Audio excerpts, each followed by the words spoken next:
Terima kasih sore ini Bapa. Hadirat-Mu di tengah-tengah kami yang sudah melawat umat-Mu. Kami bersyukur yang berdiri adalah para prajurit-prajurit Kristus. Sebagai legacy yang dipersiapkan Tuhan.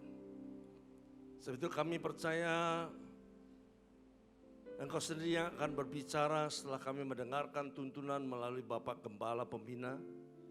Sebelum kami masuk perjamuan kudus, Engkau berbicara kepada kami semua. Urapi kami terlebih hamba-Mu, kuduskan dan sucikan. Bahkan dibebaskan dari segala yang tidak hamba sadari. Sebenarnya kuasa Roh Kudus bekerja di tengah-tengah kami. Dan urapan-Mu mengajar segala sesuatu. Dan pengajaran-Mu adalah benar. Di dalam nama Tuhan Yesus bersyukur kami berdoa. Yang setuju percaya bersama saya katakan. Amin. Amin. Tepuk tangan buat Tuhan kita. Haleluya. Silakan duduk. Shalom. Semua dalam keadaan baik. Loh kok diam semua? Semua dalam keadaan baik? Bisa lihat tangan-tangan yang baik. Lambaikan tangan tinggi-tinggi. Tepuk tangan buat Tuhan kita. Haleluya. Pada waktu saya duduk tadi, saya terkejut pada waktu Roh Kudus bicara. Kamu tahu, ini para legacy adalah prajurit-prajurit yang gagah perkasa. Loh kok nggak ada tepuk tangan semuanya? Kita tidak undang saudara sebagai penonton. Tapi Tuhan undang saudara adalah untuk menjadikan prajurit-prajurit yang gagah perkasa. Amin. Tepuk tangan buat Tuhan kita, haleluya. Nah saudaraku sebagai prajurit, tentu saja saudaraku ada hal-hal yang menjadi bagian yang penting yang harus kita perhatikan. Terlebih dalam kegerakan Pentakosta ketiga. Kalau saudara memahami Pentakosta ketiga ini adalah Tuhan percayakan kepada Indonesia. Dan yang luar biasanya lagi, kegerakan Pentakosta ketiga itu adalah lahir melalui gereja di mana saudara berada. Ini saudara tangkap dulu.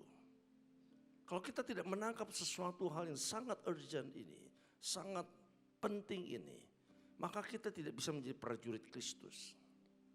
Tapi kalau saudara memahami kita adalah gereja ini, di mana Tuhan pakai Bapak Gembala Pembina, dan sejak tahun 2013, maka Tuhan sudah berbicara kepada hambanya. Ini kita sedang masuk dalam kegerakan Pentakosta ketiga.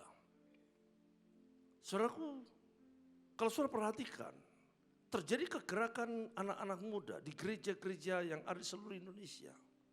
Termasuk yang di kota Bandung dan sekitarnya.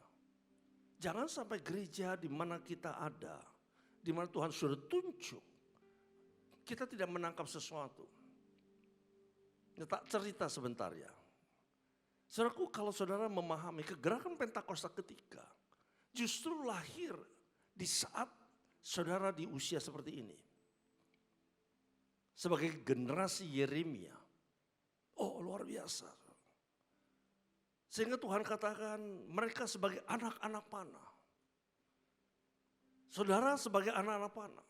Penggeraknya adalah saudara. Kita adalah hanya supporter.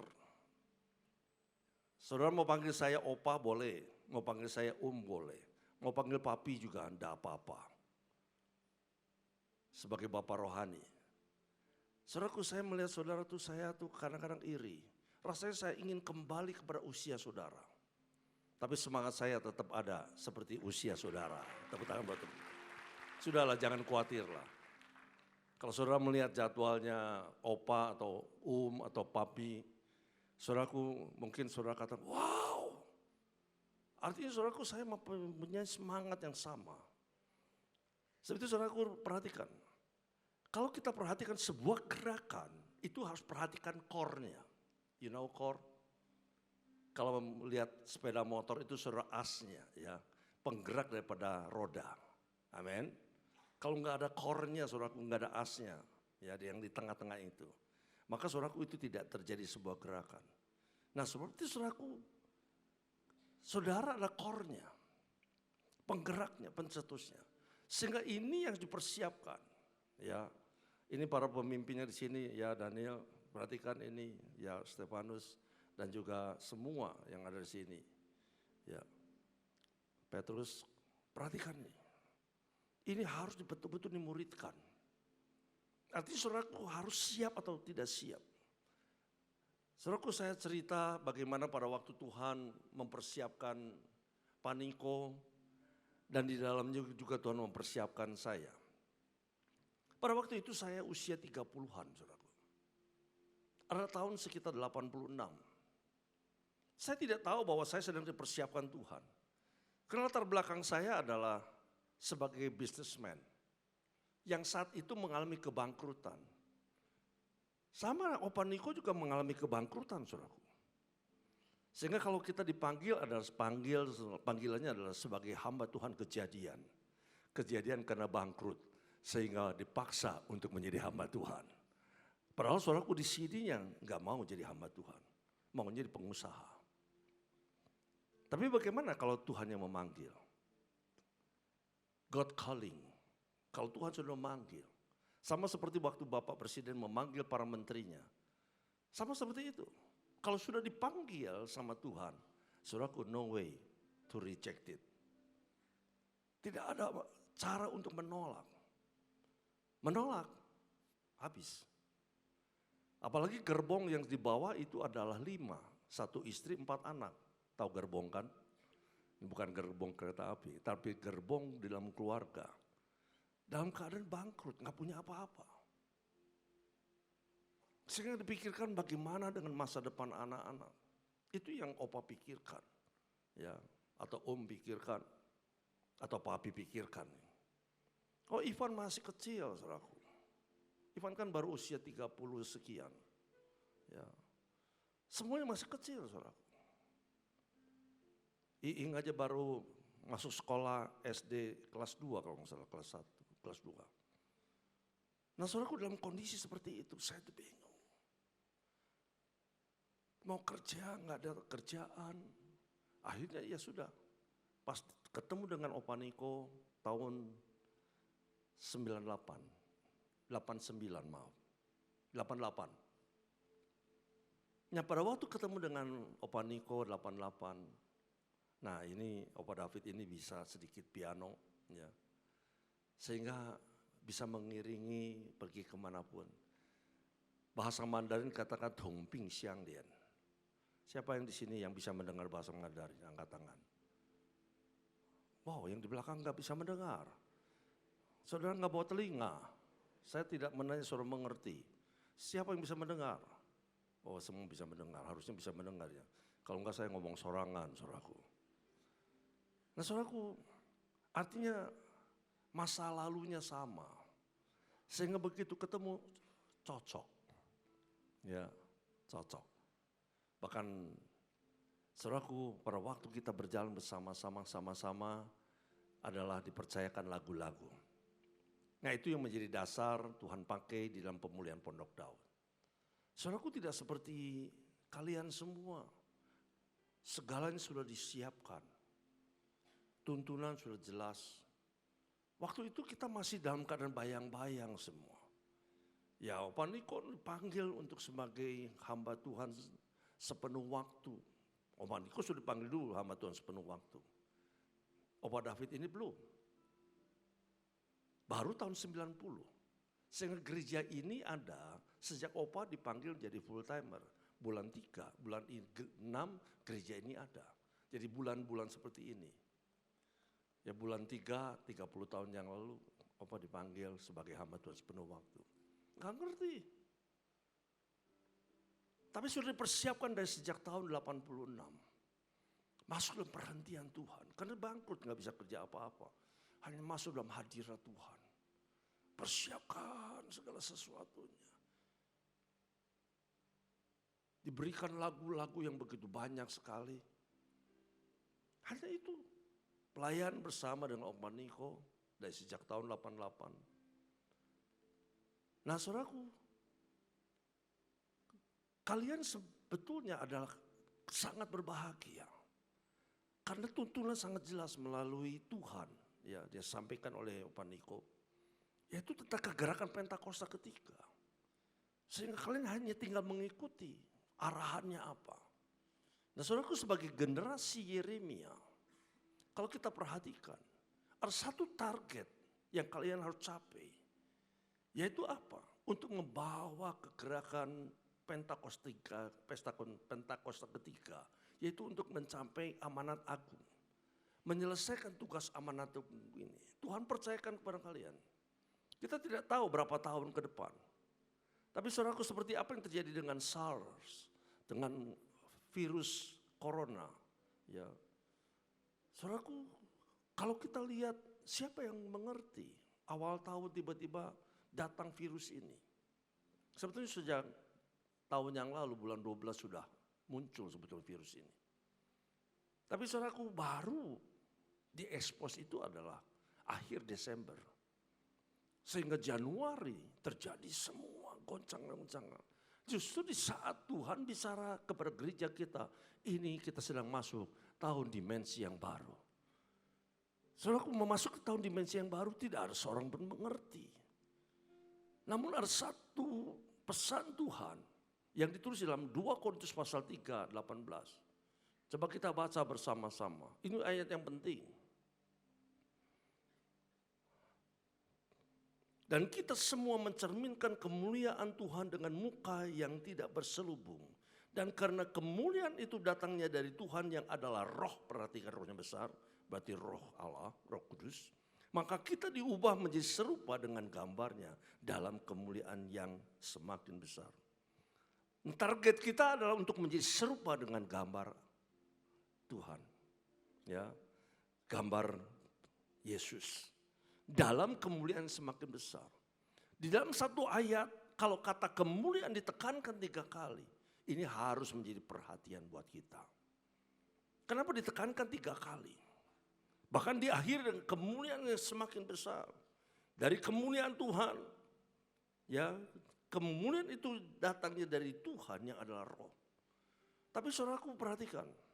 Nah kalau kita memperhatikan tentang kemuliaan, kita harus juga melihat kalimat yang di depannya adalah tentang hikmat. Seperti ini dikatakan, dan kita semua mencerminkan kemuliaan Tuhan dengan muka yang tidak berselubung, dan kemuliaan itu datangnya dari Tuhan yang adalah roh, maka kita diubah menjadi serupa dengan gambarnya dalam kemuliaan semakin besar. Nah saudaraku, bagaimana untuk mencapai kemuliaan semakin besar? Nah saudaraku, kalau kita perhatikan ada Injil itu. Yang pertama yang harus kita perhatikan adalah firman Tuhan yang kita baca. Ini adalah firman Tuhan yang bisa diterjemahkan dengan pengertian kita. Yang bisa kita baca dan kita yakini dan kita mulai melangkah sesuai dengan apa yang ditulis dalam firman itu. Nah ini yang harus kita lakukan. Nah pada waktu saudara melakukan ini, maka saudaraku seperti apa yang dikatakan di dalam 1 Korintus pasal 2 ayat 7. Tapi yang kami beritakan ialah hikmat Allah yang tersembunyi dan rahasia yang sebelum dunia dijadikan telah disediakan Allah bagi kemuliaan kita. Ternyata saudaraku, kemuliaan yang Tuhan sediakan itu untuk saudara, bukan untuk yang lain, bukan. Untuk saudara, untuk saya. Artinya itu saudaraku, kita harus perhatikan ini. Kita harus latih diri kita, aku siap untuk menjadi murid-murid Kristus. Sebagai orang-orang dipersiapkan untuk satu gerakan Allah. Tadi waktu saya tanya kepada Daniel, kepada yang lain, kepada Ivan, berapa sekarang? Sekitar 300 lebih. It's okay. Tapi Tuhan tiba-tiba katakan tadi, mereka 300 ini adalah pasukan-pasukan yang gagah perkasa. Tepuk tangan buat Tuhan kita. Artinya saudaraku, engkau jangan anggap dirimu biasa-biasa. Engkau adalah orang yang luar biasa. Karena engkau dilahirkan di sebuah gereja di mana Tuhan persiapkan melalui kegerakan Pentakosta ketiga. Saudara jangan terlalu melihat keluar apa yang sedang terjadi hari-hari ini. Ya saudaraku, seperti apa yang Paniko pada waktu Paniko lihat pada waktu ada di Brasil. Paniko tuh tanya, Tuhan, apa mulai dari Brasil? Tuhan katakan kamu belum melihat. Di dalam masa puasa 40 hari ini, nanti kamu akan mengerti setelah kamu selesai 40 hari. Artinya akan terjadi satu kebangkitan, kegerakan anak-anak muda setelah kita selesai puasa 40 hari. Yang percaya katakan amin. Tepuk tangan lebih meriah lagi buat Tuhan kita. Haleluya. Ini yang harus ditangkap, saudaraku. Ikuti. Perhatikan di sini, saudaraku, di dalam 1 Korintus 2 ayat 7. Saudaraku, jelas sekali, tetapi yang kami beritakan ialah hikmat Allah. Hikmat Allah itu tersembunyi, berabad-abad. Tapi tiba-tiba dibukakan, dicelipkan. Apa yang disebut hikmat Allah? Saudaraku, kalau kita perhatikan dalam 1 Korintus pasal pertama 24. Tetapi untuk mereka yang dipanggil, baik orang Yahudi maupun orang bukan Yahudi, Kristus ada kekuatan Allah dan hikmat Allah. Ternyata saudaraku, Kristus yang termeterai adalah hikmat Allah dan juga kekuatan Allah. Sebagai prajurit, saudaraku, kita harus paham akan dasar-dasar ini. Itulah sebabnya saudaraku, firman Tuhan katakan bahwa Tuhan telah memeteraikan Roh Kudus yang di dalam hati kita. Sehingga kita mengerti bahwa ada Roh Kudus yang menolong kita. Siapa yang yakin bahwa kita punya Roh Kudus? Angkat tangan kita. Tepuk tangan buat Tuhan kita. Kita punya Roh Kudus, saudaraku, siapa dia? Dia bukan pribadi yang asing, dia ada Allah sendiri. Bayangkan saudaraku, sekarang Roh Kudus dimeteraikan dalam hati kita. Namun Tuhan mau Roh Kudus ini saudaraku dijunjung, diangkat, dipercayakan, diajak bicara, masuk dalam persekutuan dengan Dia, masuk dalam kegerakan sesuai dengan kehendak Roh Kudus. Ini yang harus kita lakukan. Kembali lagi cerita pada waktu kami memulai, saudaraku, kami berjalan bersama-sama. Waktu itu belum buka gereja, belum. Waktu Opa bersama-sama Opa Niko itu belum, gereja yang di Jakarta juga belum, di Bandung juga belum. Karena Bandung baru tahun 90, Jakarta 88 akhir. Tapi Opa sudah bersama-sama dengan Opa Niko itu adalah dari sejak awal 88. Keliling dari satu kota ke kota yang lain. Hanya membawa satu tugas yang dipercayakan Tuhan adalah pemulihan Pondok Daud. Hanya 2 mobil dengan tim musik dari Mission Singer. Hari ini Mission Singer 3 sudah dipanggil pulang. Saudaraku, pada waktu itu kita jalan bersama-sama 2 mobil dari satu kota ke kota. Kita hanya melakukan apa yang mengikuti apa yang Tuhan dengan setia tanpa pamrih. Sekalipun tidak mengerti kita lakukan. Diejek, dihina. Pada waktu bahasa roh, apa itu bahasa roh? Ya sudah, kita yang paling penting kita lakukan bagian yang harus kita lakukan. Nah, kalau kita lihat hari ini, semua apa adalah yang kita saksikan karena dimulai karena kita taat mengikuti apa yang menjadi kehendak Roh Kudus. Yang setuju katakan amin. Yang setuju katakan amin. Demikian juga pada waktu kalian semua ikuti apa yang menjadi kehendak Roh Kudus. Tuntunan yang jelas, tinggal kita melangkah bersama-sama. Amin. Maka kemuliaan itu akan semakin besar. Yang sesuatu yang tersembunyi itu akan semakin dinyatakan, kalian semakin dipakai di hari yang akan datang. Kalau Tuhan Yesus sebelum datang, kalian akan dipakai untuk masuk satu gerakan. Tidak menutup kemungkinan kalian akan dipakai untuk bangsa-bangsa. Kalian akan diutus kepada bangsa-bangsa. Yang percaya katakan amin. Tepuk tangan buat Tuhan kita. Saudaraku, ini hal yang kedua, kemuliaan juga mengacu kepada Kristus. Kalau kita perhatikan ayat 8, di dalam ayat 8, di dalam 1 Korintus pasal 2 ayat 8. Tidak ada dari penguasa dunia ini yang mengenalnya. Sebab kalau sekiranya mereka mengenalnya, mereka tidak menyalibkan Tuhan yang mulia. Nah, saudaraku, Israel tidak mengerti tentang arti kemuliaan. Karena hikmat itu tertutup buat mereka. Saudaraku, sehingga Tuhan katakan kemuliaan itu dipercayakan kepada kita. Kepada gerejanya. Coba kita lihat saudaraku di dalam Kolose pasal 3 ayat 4. Apabila Kristus yang adalah hidup kita, apabila Roh Kudus itu adalah hidup kita, boleh saya katakan seperti itu. Menyatakan diri kelak, kamu pun akan menyatakan diri bersama-sama dengan Dia dalam kemuliaan. Kalau kemuliaan itu adalah akan dinyatakan nanti. Yang semakin besar itu akan dinyatakan nanti. Tapi hari ini saudaraku, kemuliaan itu sudah ada bersama kita. Sebab itu saudaraku, di sini yang harus kita perhatikan langkah-langkahnya. Ayat 1. Dalam Kolose pasal 3 ayat 1. Karena itu kalau kamu dibangkitkan bersama dengan Kristus, carilah perkara yang di atas. Dan di mana Kristus ada, duduk di sebelah kanan Allah. Setelah carilah saudaraku, mulai kita pikirkan perkara di atas. Bukan yang di bumi. Saudaraku, dulu waktu saya awal sebelum mengerti tentang semua rancangan Tuhan dalam kehidupan kami, keluarga kami. Saudaraku, saya sedang terus memikirkan bagaimana membesarkan anak, bagaimana supaya saya bisa kembali memegang dana untuk bisa menyekolahkan anak-anak. Yang dipikirkan hanya itu saja. Tapi justru Tuhan geser pada waktu kita taat untuk panggilan itu. Pada waktu kita taat kepada God's calling. Panggilan Tuhan. Di tengah-tengah saya sedang ditawarkan pekerjaan tahun 89.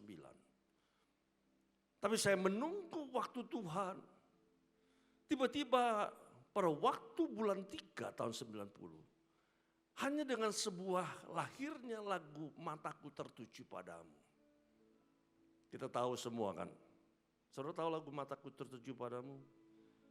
Lagunya ini. Mataku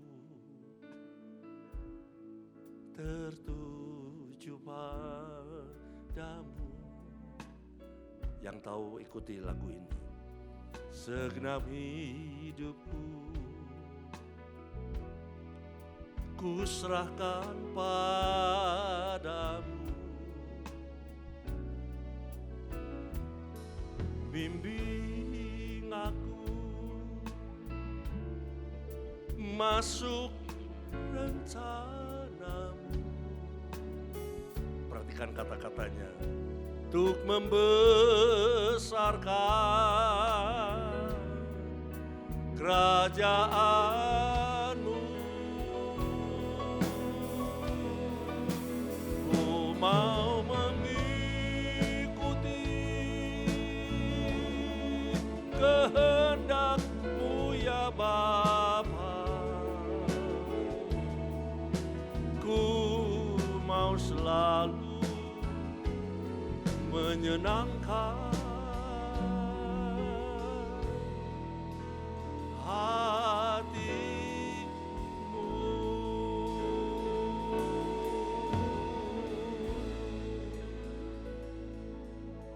Tanggal 10 bulan 3, di tengah-tengah Opa lagi bergumul, kapan mulai pekerjaan yang di Jakarta.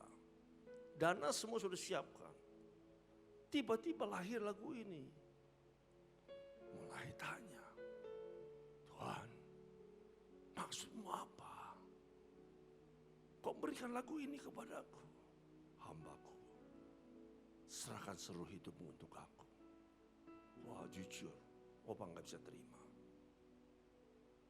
Kenapa gak bisa terima? Selama pelayanan sama Opa Niko di dalam pemulihan Pondok Daud, terima amplop, tapi ucapannya terima kasih. Nah, anak-anak di rumah menunggu seperti anak burung pipit yang sedang menantikan sang induk pulang. Gak mungkin terima kasih dibawa. Nak, nih papa bawa terima kasih. Kamu makan terima kasih ya. Saudara bisa bayangkan itu. Tapi sesuatu yang luar biasa. Pada waktu Tuhan memanggil malam itu, opaku ada keberanian untuk melangkah, untuk menyerahkannya sepenuh waktu untuk Tuhan. Yang Jakarta punya di cancel, batalkan. Kenapa bisa itu? Karena perhentian selama 5 tahun. Dan sejak tahun 86, 87, 88, 89, 90. Saudaraku, hampir 5 tahun Opa terus masuk dalam hadirat Tuhan, mengikuti apa yang Tuhan mau. Sebab itu saudaraku, satu keberanian, sekalipun tidak mengerti. Tapi hari ini kalau melihat kalian semua, Opa hanya katakan, Tuhan terima kasih. Untung aku nurut, untung aku taat. Sekalipun tidak mengerti, yang percaya katakan amin. Tepuk tangan buat Tuhan kita. Nah, saudara perhatikan gerakan itu. Nah, saudaraku, dari sejak kejadian itu terus Tuhan bawa. Bukan tidak ada proses, ada banyak proses. Tapi proses adalah untuk mendewasakan. Untuk membuat kita semakin masuk dalam kemuliaan demi kemuliaan yang semakin besar. Jadi saudaraku, karena waktu itu Opa mulai hanya memikirkan perkara di atas, bukan yang di bumi. Ayat 3 dikatakan, sebab kamu telah mati dan hidupmu tersembunyi bersama dengan Kristus di dalam Allah.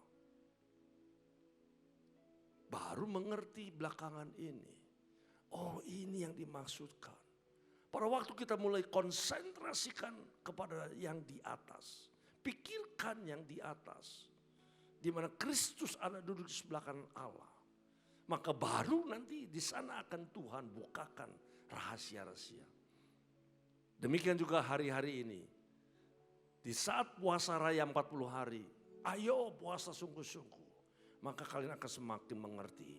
Ingat, hari ini Tuhan sudah bicara kepada kita semua. Bahwa kalian adalah core-nya itu. Kalian adalah pusat kegerakan. Kalian adalah orang-orang akan dipakai sebagai murid-murid Kristus. Yang akan dipakai seperti zaman Yeremia. Seperti pada waktu Tuhan bicara kepada Yeremia. Yang percaya katakan amin. Tepuk tangan buat Tuhan kita.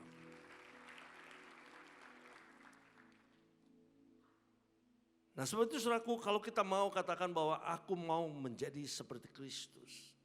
Bukan saja saudaraku kita diperlukan untuk memperhatikan kemuliaan yang semakin besar itu. Dimulai dengan hikmat Allah. Nah, selanjutnya adalah saudaraku, kita harus menjaga hidup yang kudus. Sebab itu kenapa Tuhan katakan bahwa ini adalah generasi Yeremia. Kenapa? Karena generasi Yeremia adalah generasi yang tidak kompromi dengan dosa. Yang setuju katakan amin. Kok semuanya enggak amin? Dosa itu dosa apa? Dosa kebocoran. Kebocoran dari mana? Ini. Dari ucapan kita. Dari mana? Dari sini. Pikiran kita. Kebocoran di mana? Dari hati. Saudara, itu yang seringkali membuat kita tidak bisa masuk dalam hidup dalam kekudusan. 1 Petrus pasal pertama ayat 16. Sebab ada tertulis, kuduslah kamu sebab aku kudus. Kuduslah kamu sebab aku kudus. Kristus adalah kudus. Dia menjaga kekudusan. Memelihara kekudusan. Supaya semua kita yang terhisap di dalam dia ada dimampukan untuk hidup kudus. Itulah sebabnya dia materikan Roh Kudus yang di dalam kita. Ayat 17. Dan jika kamu menyebutnya Bapa, yaitu dia yang tanpa memandang muka, menghakimi semua orang menurut perbuatannya, maka hendaklah kamu hidup dalam ketakutan selama kamu menumpang di dunia ini. Ternyata di dunia ini kita menumpang, saudaraku. Jangan saudara bangga kita hidup di dunia ini bisa 100 tahun. Itu saudaraku, usia kalau bisa mencapai 100 tahun itu sudah nggak bisa ngapain lagi, ngerepotin iya. Amin. Amin. Sebetulnya itu adalah hanya menumpang. Tapi hidup kita yang sebenarnya nanti. Kita memerintah bersama dengan Dia. Kekal selama-lamanya. Kita masuk dalam kerajaan Allah. Kerajaan kekal selama-lamanya. Di mana? Di surga. Tepuk tangan buat Tuhan kita. Nah, saudaraku, sebagai prajurit-prajurit, sebagai murid-murid, Tuhan mau saudara menangkap ini. Berarti ada satu tugas yang besar yang Tuhan percayakan kepada kita sebagai prajurit-prajurit yang gagah perkasa. Saudaraku, itulah gaya hidup dari seorang penyembah, pemuji, pendoa.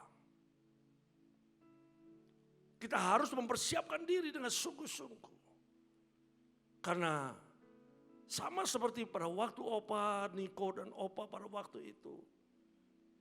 Kita tidak mengerti, tapi kita senantiasa memiliki hati yang terus memandang di mana Kristus ada. Hanya berharap kepada Tuhan. Berharap kepada manusia, kita akan kecewa. Tapi kita diajar untuk senantiasa bersandar hanya kepada Tuhan. Pada waktu kita bersandar kepada Tuhan, di sana Tuhan tuntun langkah demi langkah kita. Dan saya percaya juga demikian kepada kalian semua. Kalau kalian merubah cara hidup sebagai generasi-generasi Yeremia. Dan juga pada waktu kita masuk di dalam kegerakan Pentakosta ketiga. Dan juga di tahun di mana kita masuk dalam dimensi yang baru ini. Saudaraku, kita tidak tahu hari-hari ke depan itu kira-kira apa yang terjadi. Kita belum tahu. Tapi kita akan terus di dalam pemeliharaan Tuhan. Kalau kita ada dalam kerajaan yang tidak tergoncangkan. Yang setuju katakan amin. Yang setuju katakan amin. Tepuk tangan buat Tuhan kita. Apa yang disebutkan kerajaan tidak tergoncangkan adalah pada waktu kita mengerti bahwa kita adalah sudah dipisahkan dari dunia yang ada hari ini. Masuk dalam sebuah persekutuan orang-orang kudusnya. Kalian bukan manusia biasa.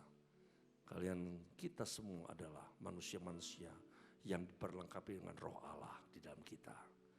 Siapa yang yakin kita punya roh Allah? Sebab itu saudaraku, ayo tingkatkan terus hubungan dengan Roh Kudus. Yang mau katakan amin.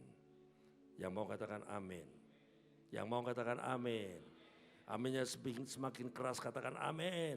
Tepuk tangan buat Tuhan kita, haleluya. Ya, saya tidak memperpanjang firman Tuhan, tapi ini yang menjadi pesan penting. Ya. Karena kalau Tuhan bicara seperti itu, ya kita hanya sampaikan, selanjutnya saudara tangkap, lakukan. Amin. Nah ini saudaraku, ada satu hal lagi. Bagaimana kita perlu belajar dari Bapak Abraham.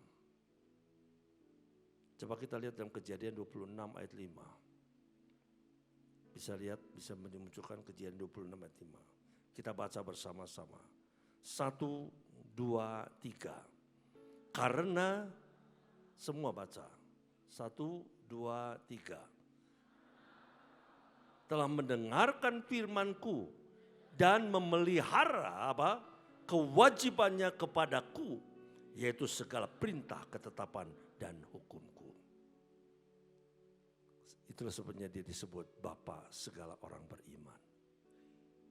Amin. Amin.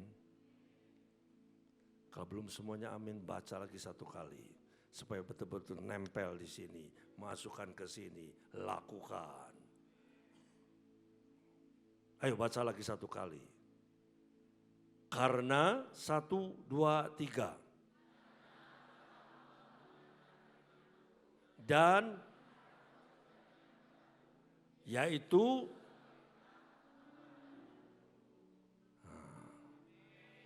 amin. Semua katakan amin. Memelihara kewajibannya. Kewajiban saudara hari ini setelah mendengarkan firman Tuhan, perintah-perintah Tuhan, saudara lakukan kewajiban saudara. Maka engkau akan dipakai dahsyat. Siapa tahu, tidak yang tahu. kalian adalah generasi penerus gereja ini. Satu hari opa semakin tua, sekarang 69, nggak bisa dibalikin. Kalau opa Niko bisa dibalikin, 71, jadi sweet 71 katanya. Jadi sweet 17 katanya. Semangatnya seperti 17. Tapi opa ini saudaraku, opa David ini 69 sekarang. Dibalikin jadi 96. Ya kalau usianya 96 tapi semangatnya masih tetap 17 gitu. Tepuk tangan buat kita. Amin. Nah, kalau kita lihat gereja di mana Tuhan percayakan kepada Opa Niko hari ini berkembang begitu besar. Bukan hanya Indonesia tapi bangsa-bangsa. Oh, kenapa bisa begitu? Karena menangkap, melakukan kewajibannya, itu saja. Bergerak terus. Siapa yang bisa menggerakkan? Kuasa Roh Kudus. Melalui apa? Melalui doa. Amin. Melalui pemuritan dengan sungguh-sungguh. Nanti Tuhan akan bawa. Kalian punya tanggung jawab masing-masing. Tadi sudah dikatakan punya iman sampai 1000 jiwa. Yang percaya katakan amin. Tapi ini harus dipersiapkan dulu ini. Ini core-nya ini core. Tahu core ya? Asnya. Supaya seluruh roda daripada gerakan itu bisa bergerak bersama-sama. Tapi core-nya itu yang harus diperhatikan. Core-nya, ya asnya. Ini kalian semua dipercayakan Tuhan. Tidak secara kebetulan kalian ada di tempat ini hari ini. Berarti kalian adalah prajurit-prajurit yang gagah perkasa. Bangkit! Prajurit-prajurit yang gagah perkasa. Yang setuju katakan amin.